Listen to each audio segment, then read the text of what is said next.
Hello हे हाय। तो अभी हम लोग एक्सरे फिल्म के बारे में पढ़ने जा रहे हैं। तो फिल्म का स्ट्रक्चर देख लेते हैं। The medical x ray film is used for capturing, displaying and storing radiographic images के लिए यूज होता है। And it consist of a base and support on which light sensitive silver halide emulsion is coated. तो x ray film का क्या काम होता है? कैप्चर करती है, डिस्प्ले करती है, स्टोर करती है रेडियोग्राफिक इमेजेस को। एंड ये कंसिस्ट करती है बेस एंड सपोर्ट, जो कि light sensitive silver halide emulsion का होता है। And the coating is done generally in 3 layers, namely substratum layer, emulsion layer and top coat layer on both sides of the base. Okay, तो आप लोग यहाँ पे देख सकते हैं फिल्म का structure. Top coat, emulsion, adhesive layer and बीच में एडेसिव लेयर दोनों तरफ होता है बेस के। देन फिर इमल्सन फिर से आएगा, फिर टॉप कोट आ जाएगा। बेस की जो थिकनेस होती है 0.007 इंच एंड इमल्सन की जो थिकनेस होती है 0.005 होती है। डबल इमल्सन एक फिल्म का स्ट्रक्चर दिखाया है यहाँ पे। So what is the base is usually made up of cellulose triacetate का बना होता है या फिर पॉलीस्टेट का। एंड सेल्यूलोज ट्राईएसीटेट जो होता है safety base introduced by George Eastman के द्वारा इंट्रोड्यूस किया गया था in the 1924 for the first time. And polyester जो होता है वो बना होता है पॉलीथाइलिन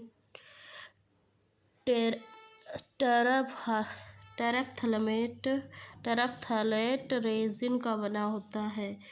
किस चीज़ का? पॉलीथाइलिन टेरेप्थलेट रेजिन का बना होता है, जो कि इंट्रोड्यूस्ड किया गया था recently he.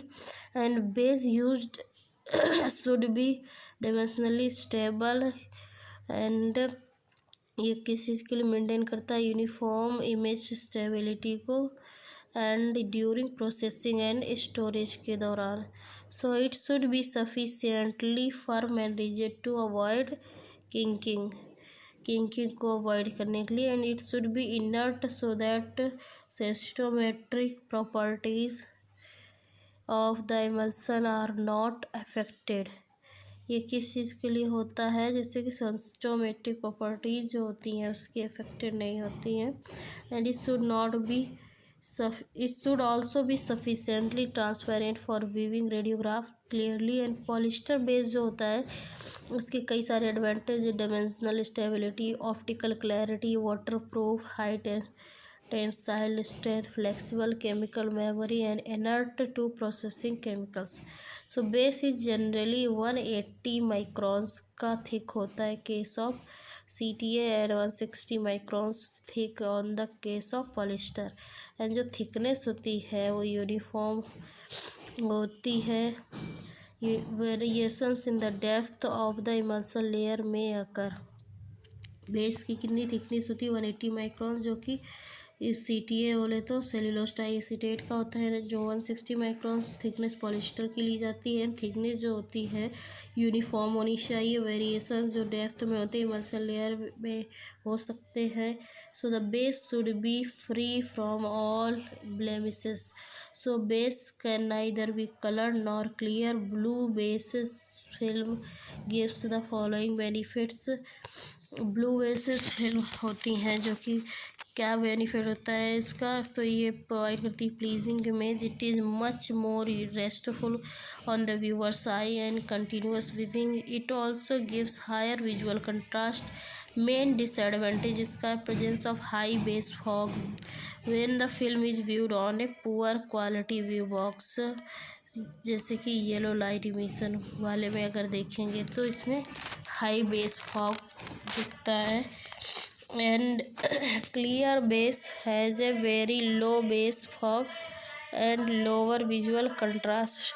So continued viewing may be more tiresome of some viewers. So because of all base fog this film is suitable for ultrasound work के लिए सुटेबल होती है।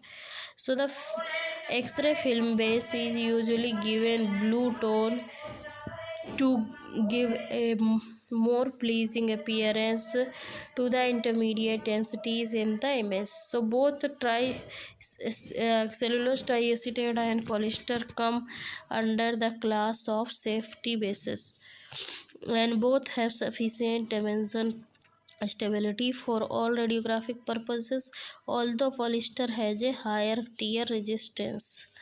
एंड सबस्ट्रेटम क्या होता है? एडेसिव लेयर होती है जो कि स्टिक करता है इमल्सन को to the layer of the base, and choice of material depends on the nature of the base material. Substratum contains solvents which can each of the base and thus provide sufficient anchorage for the emulsion to be coated on it, and subsequently usually mono layer of gelatin जो होता है वो use किया जाता है as a substratum. And emulsion layer जो होती है 10 माइक्रोमीटर थिक होती है, which is coated over the substratum contains the light sensitive silver halide grains in the gelatin medium. तो जो इमल्सन लेयर होती है वो 10 माइक्रोमीटर थिक होती है, विच इज कोटेड, जो कि कोटेड होती है ओवर द सबस्ट्रेटम, कंटेन करती है light sensitive silver halide grains को in the gelatin medium. So besides silver halide and gelatin, the emulsion layer contains various additive like chemical sensitizers, wetting agents, and anti-foggant hardeners, which gives the required qualities to the film. And the silver halide grains are typically 1 to 5 micrometer in diameter. जो silver highlight grains होते हैं typically 1 to 1.5 micrometer के diameter के होते हैं, और ये contain करते हैं 10.6 to 10.7 silver atoms, and there are about 10 to power 9 grains per cubic centimeter, and 4 light photons must be absorbed to sensitize each grain. Among the silver halide, AgBr, AgCl, and AgI, silver bromide, is the most used in film emulsion and is spectrogram. तो इसमें जो silver है क्या क्या mainly use होते हैं, देखो एक बार फिर से इसको रिवाइज कर लिया जाए. जो कि सबस्ट्रेटम में जेलेटिन यूज होता है, एंड फिर इसके बाद कौन सी लेयर आ जाती है, इसके बाद आ जाती है इमल्सन. इमल्सन जो होता है वो हार्ट ऑफ द फिल्म होता है, एंड ये 10 माइक्रोमीटर थिक होता है जो कि कोटेड होता है ओवर सबस्ट्रेटम के, एंड लाइट सेंसिटिव इसमें light sensitive silver highlight grains होते हैं in the gelatin medium. And besides silver halide and gelatin, the emulsion layer जो होती है कंटेन करती है various additive chemicals like sensitizers, wetting agents, fogging agents, hardeners, and which gives required qualities to the film को provide करती है. Silver halide grain जो होते हैं उसमें टिपिकली 1 to 1.5 माइक्रोमीटर डायमीटर में होते हैं, एंड ये कंटेन करते हैं 10.6 to 10.7 silver atoms, and there are about 10 to power 9 grains per cubic centimetre. 10 के पावर 9 ग्रेन्स होते हैं पर क्यूबिक सेंटीमीटर में. Approximately 4 light photons must be absorb to sensitize each grain. जो 4 लाइट फोटॉन्स कम से कम absorb होने चाहिए sensitize करने के लिए प्रत्येक ग्रेन को. And among the silver halides में जो AgBr है, AgCl and AgI, silver bromide is the most used in the film. मतलब सिल्वर हाइलाइट जो है उसमें सबसे ज़्यादा कौन सा यूज होता है? AgBr सबसे ज़्यादा यूज होता है. एंड इट्स स्पेक्ट्रोग्राम जो होता है, स्पेक्ट्रोग्राम ये दिया गया है, एंड यहाँ पे स्पेक्ट्रोग्राम ऑफ AgBr आप लोग देख सकते हैं. So this is like this looks. So relative sensitivity यहाँ पे दी गई है, एंड ये वेवलेंस है, एंड ये इस तरीके से जाता है. यहाँ पे पीक सेंसिटिविटी आता है, देन कट ऑफ सेंसिटिविटी जाता है. Okay, when film is exposed to x ray, जब फिल्म एक्सरे से एक्सपोज्ड हो जाती है तो AGBR in the emulsion gets affected and electron जो होते हैं वो रिलीज्ड हो जाते हैं। जो रिएक्शन होता है क्या होता है AGBR में, तो Ag प्लस और Br माइनस में ये टूट जाते हैं, मतलब आयनाइज हो जाते हैं। These electrons are trapped in at sensitivity centres में, फिर सेंसिटिविटी सेंटर्स होते हैं इसमें ट्रैप्ड हो जाते हैं क्रिस्टल में। And trapped electrons attract mobile silver ions को अट्रैक्ट करते हैं, इनको न्यूट्रलाइज कर देते हैं। And as a result small quantities of metallic silver are deposited in the emulsion. फिर जो मेटेलिक सिल्वर जो होता है वो डिपॉजिटेड हो जाता है in the emulsion, and deposition of metallic silver across a film forms the latent image which is reflection of x ray beam incident on the film. और जो कि रिफ्लेक्शन होता है किसी चीज़ का, एक्सरे बीम का, जो कि इंसिडेंट होता है on the film. And now the top coat. So top coat is a protective layer of gelatin applied over the emulsion layer। जो टॉप कोट होता है प्रोटेक्टिव लेयर होती है, ये प्रोटेक्ट करता है from the light sensitive emulsion layer. Emulsion layer को protect करता है फ्रॉम द लाइट से and from abrasion and handling damages से। एंड जो एक्सरे फिल्म होती है वो ये एक्सरे फिल्म क्या करती है डिप्लोटाइज्ड होती है। मीन्स डिप्लोटाइज्ड का मतलब क्या होता है, all the above mentioned 3 layers have are coated on both sides on the film. Duplitized मतलब डबल, बीच में बेस होता है, देन ऑल जो तीनों लेयर होती हैं वो दोनों साइड होती हैं फिर से। And this has in better density and contrast also to reduce exposure required, and it also helps to avoid curling of the film।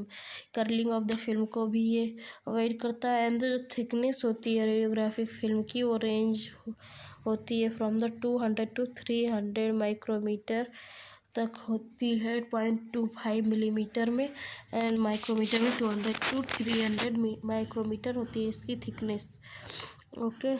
And जो फिल्म टेक्नोलॉजी, तो जिलेटिन जो होता है initially collodion was use for substratum which was a matrix mixture of gun cotton ether and alcohol। Some of the workers using colloidal become addicted to the other ether and alcohol vapor, hence it was replaced with the gelatin about 100 years ago। Gelatin is a common protein obtained from cartilage, skin and ocean protein matrix of bone. So collagen जो होता है ये converted होता है into gelatin में by the process known as hydrolysis. Collagen एक तरीके का कन्वर्टेड होता है into the gelatin by the process known as, जिसको हाइड्रोलिसिस से। And during this process the water destroys the cross linking of collagen. तो इस प्रोसेस के दौरान जो वाटर होता है वो डिस्ट्रॉयज करता है cross linking of the collagen and produces the gelatin polymer. And gelatin has the following, gelatin में क्या क्या होता है, has the following properties. It absorbs the water present in the processing and allows easy penetration of processing solution, and reduce करता है amount of grain clumping by keeping individual crystals separate, रखता है। it binds emulsion to the film base and it provides a growth medium for silver halide during manufacturing। it provides impurities of sulfur which give active points of silver sulfide। These points deepen electron traps and consume certain photo by products। so ये allow करता है production of electron traps which are vital for latent image formation, जो कि vital होते हैं for the latent image formation के लिए। ये क्या करता है, also prevents the recombination of bromide ions after their release by exposure and so that it reduces latent image fade. Now silver halide. So silver halide The principal material in use of silver halide. These are metallic crystalline solids formed by recreate reacting a suitable silver compound with one of the elements of halogen. So the three useful halides are तीन जो useful halides होते हैं वो कौन कौन से होते हैं? Silver bromide, iodide and chloride. Three elements and principal material जो सिल्वर होता है, सिल्वर हाइड्राइड यूज होता है इसमें, ठीक है। सो ये तीन कौन कौन से मेन होते हैं? सिल्वर है, bromide, chloride and iodide. So all three have a natural spectral sensitivity at 480 nanometer blue की होती है। इन तीनों की नेचुरल स्पेक्ट्रल सेंसिटिविटी कितनी होती है? 480 nanometre. And silver bromide is mostly used in emulsion manufacturing. Emulsion manufacturing में सबसे ज़्यादा क्या यूज होता है? Silver bromide. It has cut off sensitivity of 480 nanometre की होती है and a peak sensitivity 430 nanometre की होती है। तो आप लोग देख सकते हैं यहाँ से spectral sensitivity of the silver bromide. Okay, so silver chloride has a low inherent sensitivity. इसकी सेंसिटिविटी कम होती है compare to the silver bromide. However it has an advantage in certain applications in which it possesses very rapid development and fixing properties. Silver iodide is only used in combinations with either silver bromide और chloride. जो silver bromide या chloride जहाँ पे use हो रहा है वहाँ पे silver iodide as a combination use कर लिया जाता है।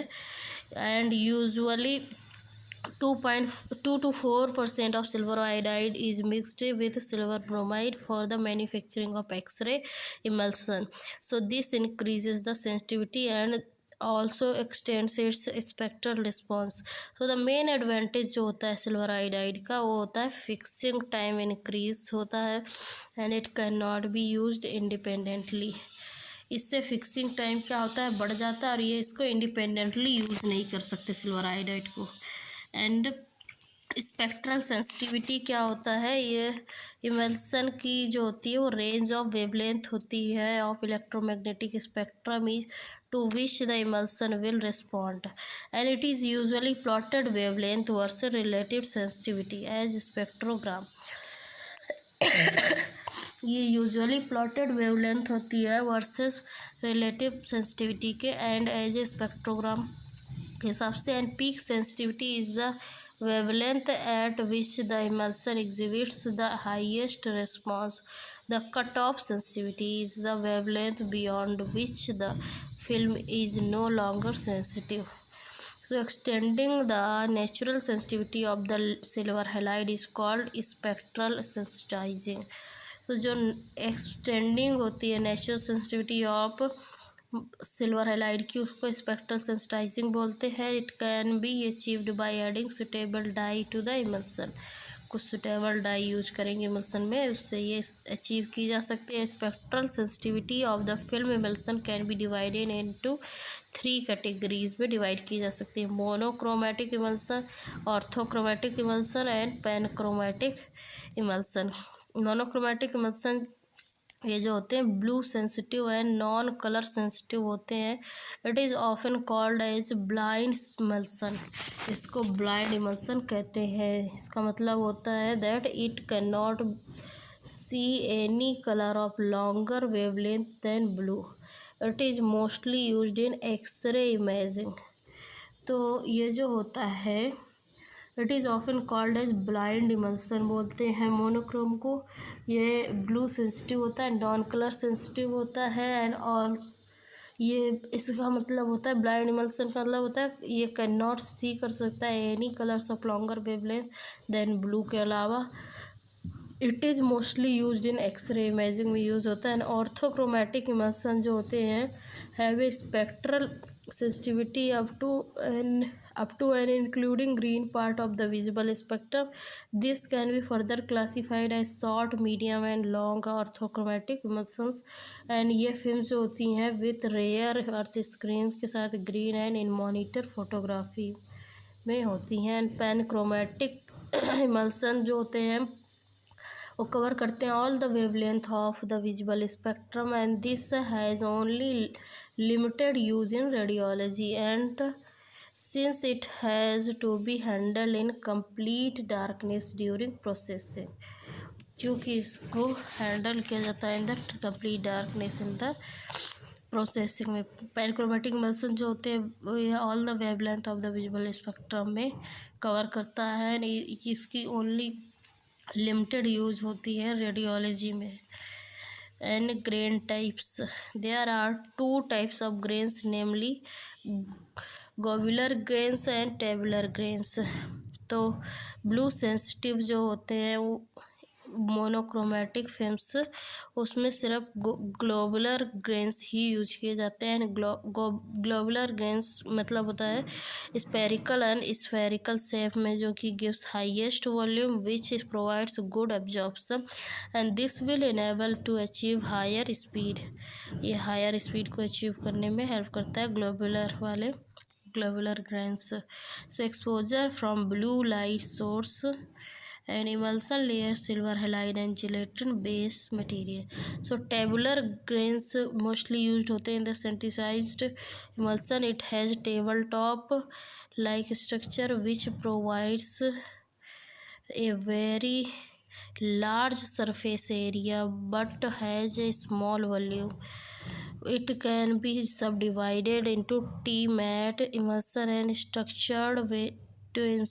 So T-mat is a trademark of Kodak Limited in which all grains are identical and extremely flat, जिसमें कि सभी ग्रेन्स आइडेंटिकल होते हैं और एक्सट्रीमली फ्लैट होते हैं, स्ट्रक्चर्ड होते हैं। Twins structure twins is a trademark of Agfa and Gevaert limited का है। In this surface area, the crystal is achieved by using two tabular type of grains in combination. So the advantage of tabular grains are increased resolution and reduction in silver weight thin crystal. Advantage जो होता है tabular grains का वो increase resolution होता है and reduction in silver weight होता है, thin crystal, less processing time. And यहाँ पे आप लोग देख सकते हैं टेबुलर ग्रेन्स, ये टी ग्रेन्स होते हैं एंड ये ग्रीन लाइट सोर्स इसमें आ रहा है, मल्सन layer and base material synthesizing dye absorbed on the surface of the crystal. So film type, size and packaging. So films types देख लेते हैं। Basically all the imaging films are divided into three categories: duplicitized screen type and duplicitized दो type की होती है, screen type में direct exposure type में, single coated and double coated. तो डुप्लीटाइज्ड फिल्म जो होती है वो डिस्कस्ड की गई है ऊपर, जो कि आपने देखा था ऊपर। डुप्लीटाइज्ड फिल्म में क्या होता है, screen type and direct exposure type होती हैं। स्क्रीन टाइप फिल्म क्या होती है, मोर सेंसिटिव टू लाइट होती हैं and when this film is used with intensifying screens it is faster. जब इंटेंसिफाइंग स्क्रीन के साथ इसे यूज किया जाता है तो ये फास्टर होती हैं than in direct exposure film. And screen type films are generally used in radiology में यूज होती हैं। The advantage of duplitized film increases the sensitivity of system which may have following benefit. ये reduce करता है dose to the patient, reduce करता है movement unsharpness, reduce करता है geometric unsharpness and reduces dose to hospital staff को भी कम करता है। एंड डायरेक्ट एक्सपोजर फिल्म जो होती है वो sensitive to direct action of X rays होती हैं and 4 times faster than screen film से 4 times फास्टर होती है and its emulsion size thicker होता है। These films have higher resolution, higher silver coating weight and lower speed and maximum high density and higher contrast होता है। Dental film is an example of direct exposure type film. Single coated film जो होती हैं वो emulsion layer हो, उसमें एक emulsion layer होती है on only one side of the film base, where is double coated जो फिल्म्स होती है जिसमें 2 इमल्सन लेयर्स होती है on the both side of the both are coated on the same side of the film base. So invariably different types of emulsions are used. These films are provided with anti-curl backing and anti-halation layer. So anti-curl backing prevents film curling during processing and allows film to stay flat after processing, and for this purpose another layer of gelatin is coated on non-emulsion side.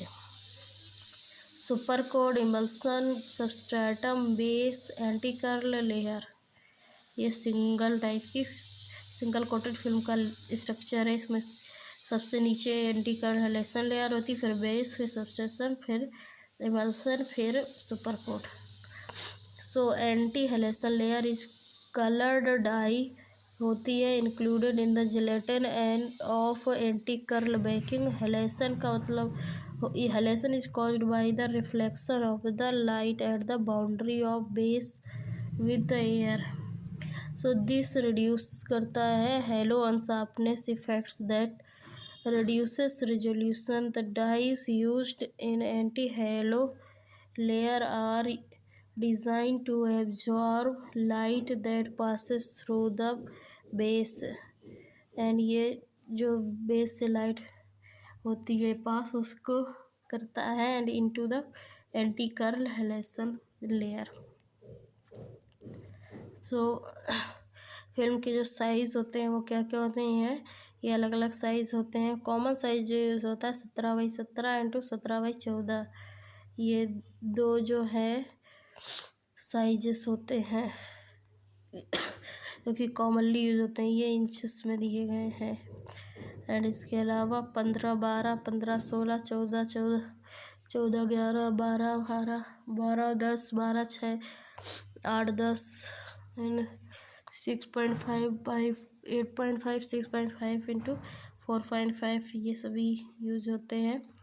Film is usually supplied in boxes of 25, 50, 100 and 500 seats with folders wrapped and alternative folders wrapped packing. Each seat of film is individually wrapped in a folded sheet of photographic quality paper. This will reduce abrasion marks on the surface of the film, and this may occur as the films rub against each other during the transportation removal from the film hopper during loading into cassette. So it also protects against finger marking while handling. So इसमें जो AFW यानी कि alternate folder wrapping होती है packing, वो every other film in the box has its own separate cover of paper. The paper used must be pure and free from any contamination. So apart from this, NIF packing is also possible. NIF stands for non-interleaved film.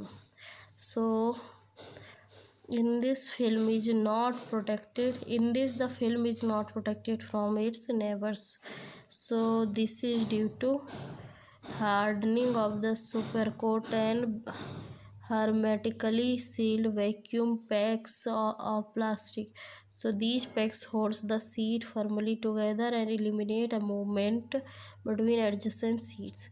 So these plastic packs are further placed into a strong outer box of high quality card so that they are protected from the humidity and chemical fumes. These cardboard cartons labeled with identification marks of batch number and expiry date. So characteristics of X-ray films. Characteristics of X-ray film can be discussed with the following parameters. They are density, characteristic curve, contrast, latitude, emulsion, absorption वगैरह। And density क्या होती है, density refers to the degree of blackening on the film. जो degree of blackening होती है film में उसको density कहते हैं। When the x ray film is exposed to X-rays the metallic silver gives the blackness on the film. So degree of blackness जो होती है is directly related to the intensity of the radiation से। So the measurement of blackness is called photographic density और optical density. So optical density जो होती है is equal to log 10 I0 upon IT। सो जो कि I0 अपॉन IT है वो लाइट स्टॉपिंग इफेक्ट और ओपेसिटी है। I0 जो लाइट इंटेंसिटी इंसिडेंट है on the film and IT क्या है, light transmitted through the film है। So the useful range of the density in diagnostic radiology होती है 2.25 to 2 होती है। जो यूजफुल डेंसिटी होती है वो कितनी होगी, 0.25 से 2 के बीच में होती है। So optical density can be measured using densitometer के थ्रू मेजर की जा सकती है। And transmittance is the fraction IT upon I0 of incidence light passing through the film.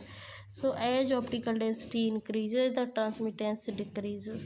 तो जिस तरीके से ऑप्टिकल डेंसिटी बढ़ती जाएगी तो ट्रांसमिटेंस वो है वो घटता जाएगा। And characteristic curve. So relation between exposure and optical density. Exposure और ऑप्टिकल डेंसिटी के बीच में जो रिलेशन होता है उसको अब एक कर्व से प्लॉट किया जाता है जिसको करेक्टरिस्टिक कर्व बोलते हैं या फिर जिसको HND कर्व बोलते हैं। HND कर्व क्यों इसको बोलते हैं, इसको हार्टर एंड ड्रीफील्ड ने फर्स्ट टाइम जनरेट किया था ये कर्व को 1890 में, इसलिए इसको HND कर्व बोलते हैं, हार्टर एंड ड्रीफील्ड ने। So film density is plotted on the vertical axis and log of film exposure on the horizontal axis. तो जो फिल्म डेंसिटी होती है वो वर्टिकल एक्सिस पे प्लॉट की जाती है और जो लॉग ऑफ फिल्म होता है एक्सपोजर का वो हॉरिजॉन्टल एक्सिस पे प्लॉट किया जाता है। So curve has 3 portions called toe, straight line and shoulder. Curve के जो पोर्शंस होते हैं वो कितने होते हैं, 3 होते हैं, toe, straight line and shoulders. And जो टो होता है वो लो एक्सपोजर रीजन होता है, शोल्डर जो होता है वो हाई एक्सपोजर रीजन होता है। So base plus fog level is the film blackening in the absence of any radiation.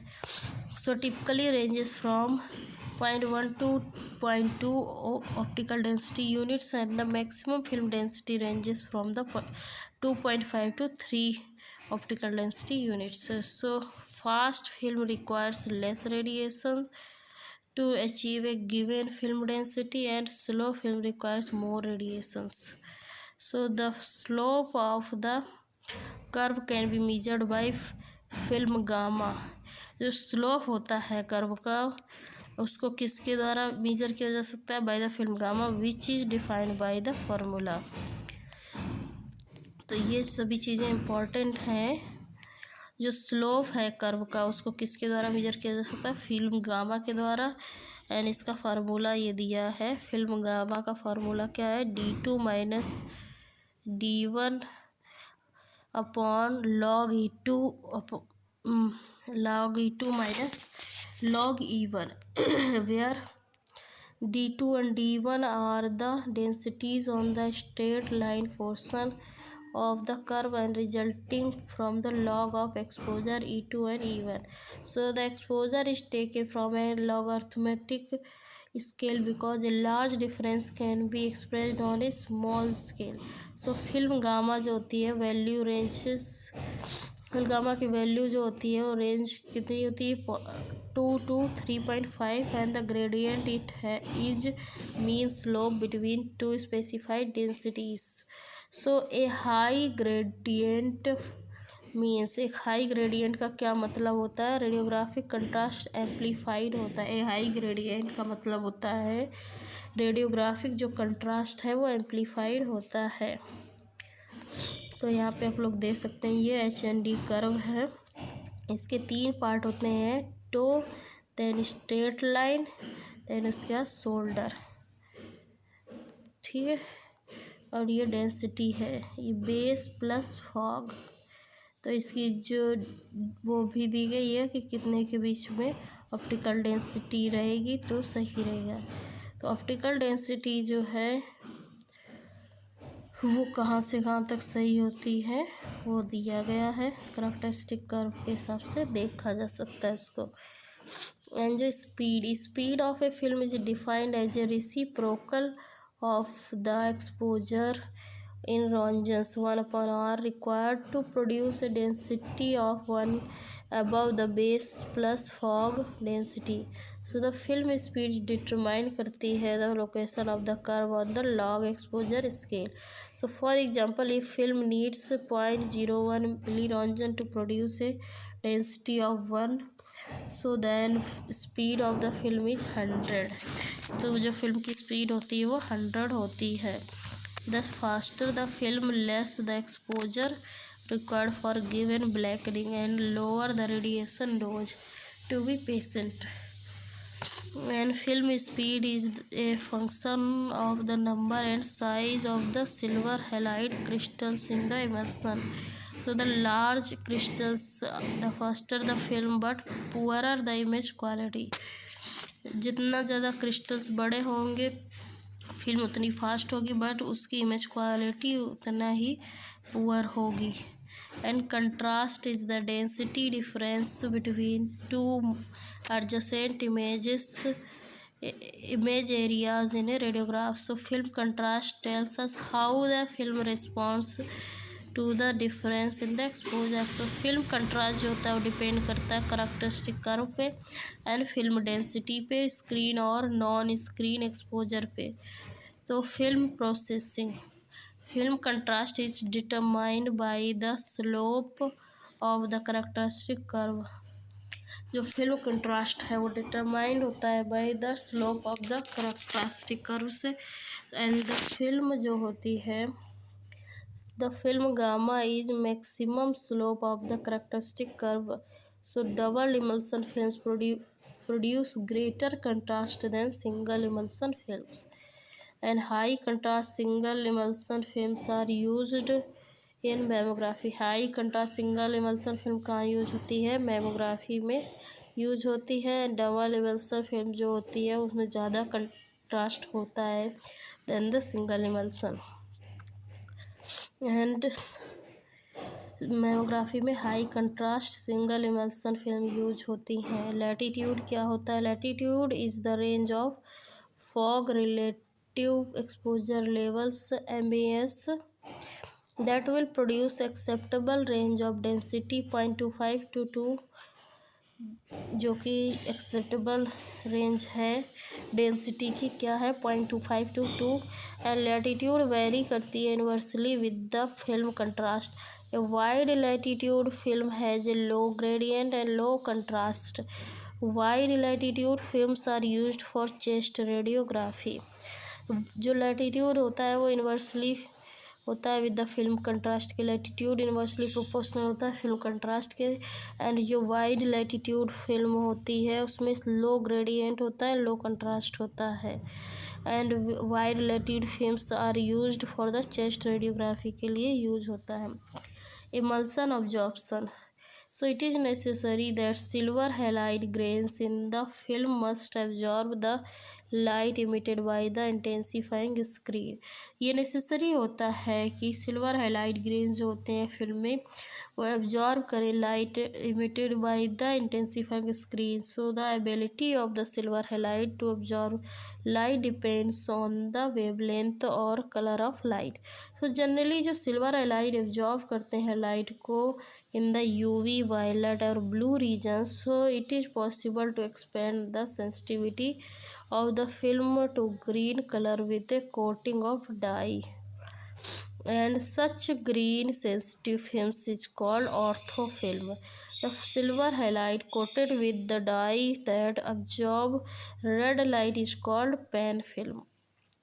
जो सिल्वर हाइलाइट होती हैं वो कोटेड होती हैं विद द डाई, जो कि ऑब्जॉर्ब करती हैं रेड लाइट को, उसको कहते हैं pan film. So other types of films, film के अदर कौन कौन से टाइप्स होते हैं? Many types of films are used in hospitals depending upon the need of and nature of investigation. Some of them are dental films, mammography films, and multi-format camera films, laser printer films, etc. So dental film जो होती हैं वो use होती हैं for two applications, namely intraoral and extra oral view. So intraoral films जो होती हैं वो डबल इमल्सन फिल्म्स होती हैं, डायरेक्ट एक्सपोजर टाइप होती है, अवेलेबल होती हैं 5.7 सेंटीमीटर इंटू 7.6 सेंटीमीटर है, 3.1 इंटू 4.1 सेंटीमीटर साइज में, एंड 2.2 3.5 सेंटीमीटर साइज. इसमें intra oral films are made with a outer packet and wrapper with the water proof paper और plastic. It is sealed to prevent the ingress of saliva, and the side of packet that faces towards the X-ray beam has either a pebbled or smooth surface or usually white. The reverse side of usually of two colors to avoid wrong placement of the film in the mouth. So the black paper on either side of the film is to protect from the lights, saliva and damage by fingers. So there is a lead foil on the back foil of the films to prevent residual radiation passing through the film to the patient's tissues. And back scattered radiation comes from the tissues to film, which will degrade the final image. And the lead sheet also contains embossed pattern to ensure correct placement. When the film is placed into wrong way, the pattern will appear on the radiograph. There is a raised dot on the dental film to denote the tube side. Tube की side जो होता है वो dot रखना होता है. And after film has been processed, some manufacturer pack two films together to enable two films to be produced from one exposure, and this film can be exposed without screen. ये बिना screen के भी expose होती हैं. And these films has application as peri apical bitewing and occlusal radiography में. तो ये हैं फिल्म्स के शेप्स एंड साइजेस जो डेंटल फिल्म्स हैं ABCD. तो जो ए है वो है आउटर रैपर, एंड बी है ये द फिल्म है, और जो सी है वो क्या है, लेड फॉइल सीट है, एंड जो डी है वो प्रोटेक्टिव बैक पेपर है. ये चीज़ें लगी होती हैं.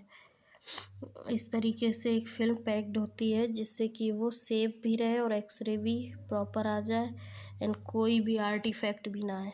सो the other type of dental film is indirect action film, screen type film. These films are used in panoramic view, oblique and lateral और स्कल व्यू और intraoral vertex occlusal radiography. So these films are similar in design as general radiography films. Films with different emulsion are available in the market, which are sensitive to different colors of light emitted by different screens. It is essential that correct combination of film and intensifying screen should be used. And mammography film. Mammography films are slow speed made with fine grain of crystals, so they are capable of giving high contrast and usually single screen use होते हैं back side of the film, so that the light produced will travel only a short distance to reach the film. So this prevents loss of resolution due to light diffusion in the screen. And screen of calcium tungstate or gadolinium oxysulfide activated with terbium are commonly used in mammography. तो ये generally mammography में use होता है. And these films have low film latitude and normally with single side emulsion. low film latitude and normally single side emulsion and multi-format camera film। Multi format, पहले mammography का फिर से revise कर लिया जाए क्योंकि ये फिल्म्स काफ़ी इंपॉर्टेंट हैं, इनके बारे में क्वेश्चंस आने के काफ़ी चांस रहते हैं। सो ये स्लो स्पीड वाली फिल्म्स होती हैं, फाइन ग्रेन्स होते हैं, इसमें हाई कंट्रास्ट होने का होता है एंड सिंगल स्क्रीन यूज्ड होती है in the back side of the film so that the light जो प्रोड्यूस होती है ट्रेवल करती है only a short distance to reach the film and this prevents loss of the resolution due to light diffusion in the screen.